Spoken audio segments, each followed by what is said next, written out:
अस्सलाम वालेकुम। आपको मैं इंट्रोड्यूस कराती हूँ पाकिस्तानी मैंगोज से। Okay, so actually very huge Chaunsa mangoes. तो ये तो आप लोग इंट्रोड्यूस्ड हैं इनसे, देयर इज़ नथिंग न्यू, मगर like always I have something new to share with you. तो ये जो पाकिस्तानी मैंगोज होते हैं ना, ये चौंसा मैंगो है जो सबसे स्वीट होता है। And I have got some really tiny one in my fridge, जो इतने छोटे छोटे वाले भी होते हैं, वो भी बहुत मज़े के होते हैं। सिवाय चंद वैरायटीज़ के, सारी वैरायटीज़ बहुत ज़्यादा मज़े की होती हैं। सिर्फ मज़े का होना इनकी ख़ास बात नहीं है, ये वो वाहिद फ्रूट है जो आपकी बॉडी में इन कॉम्बिनेशन विद क्वार्क चीज़ या दही, होम मेड प्रोबायोटिक्स वाला, ऐसा विटामिन B12 का ख़जाना बनाता है। और आप यकीन करें, किसी पेशेंट को ले लें, उसको कोई भी दुनिया की बीमारी हो, उसका ब्लड टेस्ट करवाएं, उसको विटामिन D3 और विटामिन B12 100% लो होंगे, ठीक है। और अगर ना लो हुए तो आप आके मुझे पकड़ लीजिएगा, ठीक है, हमेशा लो होंगे। और बहुत सारी चीज़ों से B12 नहीं बढ़ता। विटामिन D इतना आसान है, फिर भी लो होता है लोगों का। आप सूरज की रोशनी में निकलें, सुबह सुबह का सूरज लें। अगर आपको बाद में बहुत डर लगता है और आपको गर्मी लगती है तो आप सुबह सुबह का सूरज लें, और अमेजिंग तरीके से आपके मिनट्स के हिसाब से विटामिन D के लेवल ऊपर जाना शुरू हो जाते हैं।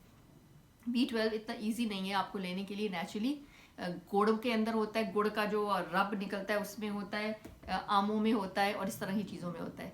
अच्छा, जो ज़्यादा और बहुत दुख की बात मैं आपसे ये शेयर करना चाहती हूँ कि मुझे, और ये किसी ने बताया कि पाकिस्तान में मुल्तान के पास हम बेस्ट क्वालिटी की वो जो सॉइल थी वो इतनी मिनरल रिच थी, हर जगह पे ऐसे डिलीशियस मैंगो नहीं उग सकते।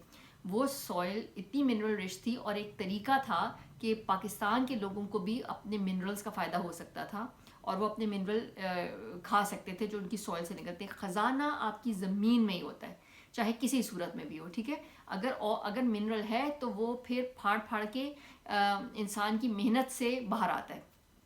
अच्छा, तो वहाँ से इन्होंने 6 लाख के करीब, and I have seen videos, और मेरे भांजा जो है वो उसने खुद जाके भी देखा था, जो जहाँ पे ये इन्होंने ग्रेवयार्ड बनाया हुआ था। इतने बड़े बड़े मेरे घर के साइज़ के तकरीबन मैंगो ट्रीज थे जो इन्होंने काट काट के, चॉप कर करके वो ट्रक भरे हुए थे। मैंगो का बाक, मैंगो की स्टेम, मैंगो का लीफ, मैंगो के रूट, मैंगो का फ्रूट, मैंगो फ्रूट की स्किन, स्किन के अंदर का पल्प, और फिर इसके अंदर जो बीज है उसके अंदर जो गूदा होता है, हर चीज़ ताकत का ख़जाना है। अगर इतना बड़ा जुल्म आपने किया था कि आपने 6 लाख के करीब, कहीं पे किसी की उसमें है कि 1.5 लाख 2 लाख कहीं पे, मगर 6 लाख भी है। और जिस अमाउंट में वो कटे पड़े हैं, I mean I one can easily believe they could might as well be 7 lakhs 6 lakhs, right. तो अगर एक भी दरख्त जो फल दे रहा है आप काटते हैं तो बड़ा जुल्म करते हैं। अगर आपने ऐसा, हुकूमत ने उन फार्मर्स को इस तरह से सब्सिडाइज आप फूड भेजते हैं बाहर सारा, और अपने लोकल फार्मर्स को अगर आपने थोड़ी सी सहूलत दी होती तो वो इतने इम्पोर्टेंट ख़जाना इस तरह से कटवाते ना, पता नहीं कितना उनको पैसा। और जब रेजिडेंशियल प्रॉपर्टीज़ बनानी होती हैं, आप निकले शहरों से बाहर, नए शहर बसाएं।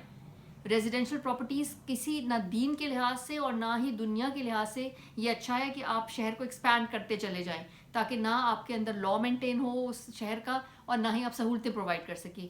गो मेक न्यू सिटीज़, वहाँ पे आप ज़मीन खोदना शुरू करें और ज़मीन में से पानी निकालना शुरू करें, तो ये सब ऐसा फ्लो शुरू हो जाता है चीज़ों का। The more you dig it out the more things are going to come out. आप उन चीज़ों को छोड़ देंगे, वो ज़मीन के अंदर चलती जाएंगी। जब आप निकालना शुरू करते हैं वो पानी निकलता चला आता है। जिस कुएं से लोग पानी पीना शुरू हो जाते हैं वो कभी ड्राई नहीं होता, आपने सुना होगा। तो इसी तरह से जिस ज़मीन से फ्रूट खींच रहा होता है मिनरल्स, वो निकालती चली जाती, कॉन्सेंट्रेशन ग्रेडियंट बढ़ा होता है, and things keep popping out. अगर इतना जुल्म किया ही था तो एटलीस्ट वहाँ के पत्ते आप लोग ड्राई करके उसका पाउडर बनाते, वो सारी दुनिया की ज़मीनों के लिए फर्टिलाइज़र था। आप और इधर उधर फेंकते, वहाँ पे वो मिनरल चले जाते। वो खाने से 1000 किस्म की बीमारियां उन पत्तों से दूर होती हैं, आपने वो सब फेंक दिया। तो इन फ्यूचर अगर कभी इतना बड़ा जुल्म, आई डोंट नो मेरी वॉइस कहाँ तक जाएगी, इन फ्यूचर कहीं इतना बड़ा जुल्म हो रहा हो कि आप जो है खुराक के इतने इंपॉर्टेंट ख़जाने को, और ये दिस वाज एक्सपेक्टेड रिलीजियसली भी, हमें पता है कि फूड की वो जो जहाँ पे प्रोडक्शन होगी अच्छी वाली, वो डिस्ट्रॉय कर दी जाएगी। हर जगह से ये GMO वाले और ये सारे ख़राब जो किस्म का जो फूड है न्यूट्रिशियस वैल्यू जिसकी इतनी नीची है वो ऊपर लाया जाएगा, राइट। तो आपको कहीं पता चले तो इसके लीव्स प्लीज़ रख लिया करें, उनको ड्राई करके उनको पाउडर करें, उनको अपनी कैटल को खिलाएं, खुद खाएं, मरीज़ों को खिलाएं, उनको बॉयल करके उनसे नहाएं, अपनी सॉइल में डालें, उसको पानी में भिगो के उसके अंदर दूसरे फल डालेंगे तो उनकी रेडिएशन निकल जाती है। इतनी अच्छी ये चीज़ें। तो please be sensible, do not destroy the treasures you have, right. So okay, अस्सलाम वालेकुम। कभी नेक्स्ट वीडियो में बताऊंगी कि इसके अंदर और स्किन और ये वो इन सब चीज़ों को कैसे यूज़ कर सकते हैं अगर कोई आम बचे लोगों के खाने के लिए तो। अस्सलाम वालेकुम।